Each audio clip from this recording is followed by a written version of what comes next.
بسم اللہ الرحمن الرحیم۔ گزشتہ روز بس سے اسکول جاتے ہوئے میری ملاقات ایک نوجوان سے ہوئی۔ اس ملاقات نے مجھے اندر تک جھنجھوڑ کر رکھ دیا۔ میرے ہاتھ میں اردو کا اخبار تھا۔ نوجوان نے مسکراتے ہوئے مجھ سے اخبار طلب کیا۔ معاف کیجیے گا، میرے پاس اردو کا اخبار ہے۔ میرے جواب پر اس نے مسکراتے ہوئے کہا کہ کوئی بات نہیں، میں تھوڑی بہت اردو پڑھ لیتا ہوں۔ مجھے لگا شاید یہ نوجوان مسلمان ہے، کیونکہ بہت سارے مسلم نوجوان بھی اچھی طرح اردو پڑھنا لکھنا نہیں جانتے۔ اس سے پہلے کہ مزید میں اس سے کچھ دریافت کرتا، اس نے خود ہی کہنا شروع کیا، میری گرل فرینڈ مسلمان ہے اور اس نے ہی مجھے اردو لکھنا پڑھنا سکھایا ہے۔ مجھے اس کی بات پر زیادہ حیرانی نہیں ہوئی، البتہ میں نے مزید وضاحت کے لیے براہ راست بات کرنا زیادہ مناسب سمجھا۔ آپ ہندو ہیں؟ میرے اس سوال پر وہ تھوڑی دیر تک مسکراتا رہا، پھر کہنے لگا کہ میں خاندانی طور پر ہندو اور نظریاتی طور پر ناستک یعنی ملحد ہوں، البتہ اب مسلمان ہونا چاہتا ہوں۔ آپ اپنی مرضی سے مسلمان ہونا چاہتے ہیں یا آپ کی گرل فرینڈ کا حکم ہے؟ نہیں، اس نے ایسا کبھی نہیں کہا۔ ہاں، مجھے اسلام کے بارے میں بتاتی ضرور ہے، لیکن شاید وہ خود بھی اپنے مذہب کے بارے میں بہت کم ہی جانتی ہے۔ اب وہ نوجوان خود ہی اپنے بارے میں تفصیل سے بتانے لگا۔ اس نے بتایا کہ وہ کانپور کا رہنے والا ہے اور اپنے کسی دوست کی شادی میں بہار آیا ہوا ہے۔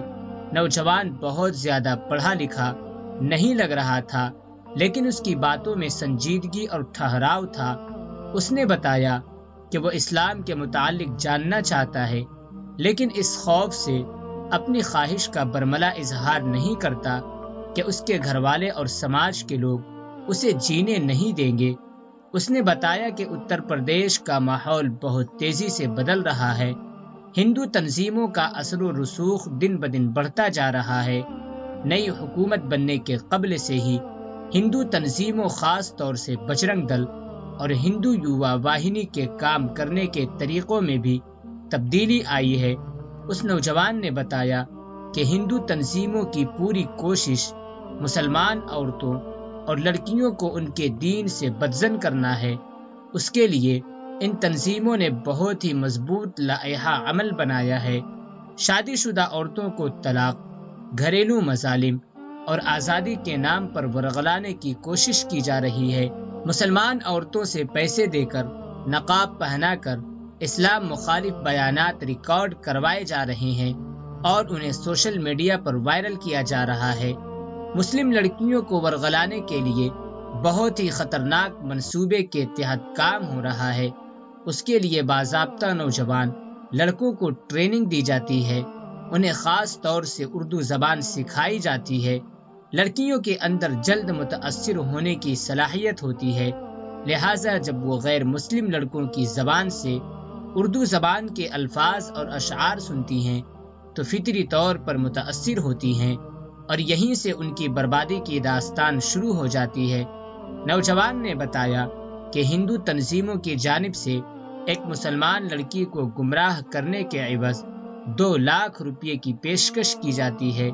ساتھ ہی یہ شرط بھی عائد کی جاتی ہے کہ 6 مہینے سے سال بھر کے اندر اندر لڑکی کو اس حالت میں لا کھڑا کرنا ہے کہ وہ یا تو خودکشی کر لے یا سماج میں منہ دکھانے کے لائق بھی نہ رہے۔ نوجوان کی باتوں نے مجھے اندر تک ہلا کر رکھ دیا۔ میں نے اپنے حوصلے کو جمع کرتے ہوئے مصنوعی مسکراہٹ کے ساتھ اس سے سوال کیا کہ آپ کے پاس ایک اچھا موقع ہے، آپ 2 لاکھ روپے کی پیشکش کیوں ٹھکرا رہے ہیں؟ میرے اس سوال پر وہ انتہائی سنجیدہ ہو گیا، کہنے لگا، بھائی جان، ظلم ہندو کرے یا مسلمان، ظلم ظلم ہی ہوتا ہے، اوپر والا ظلم کرنے والے کو کبھی معاف نہیں کرتا۔ نوجوان کی منزل آ چکی تھی، وہ آداب، سلام اور مصافحہ کر کے بس سے اتر چکا تھا۔ اس کے جانے کے بعد میں سوچتا رہا کہ کیا ان منصوبوں کو ناکام بنانے کے لیے ہمارے پاس بھی کوئی منصوبہ ہے؟ کیا ہماری بہنوں کے اندر وہ قوت ایمانی ہے کہ وہ ان ظالموں کی آنکھوں میں آنکھیں ڈال کر بات کر سکیں؟ کیا مسلم لڑکیوں کی تربیت کا ہمارے پاس ایسا کوئی انتظام ہے کہ کوئی انہیں گمراہ نہ کر سکے۔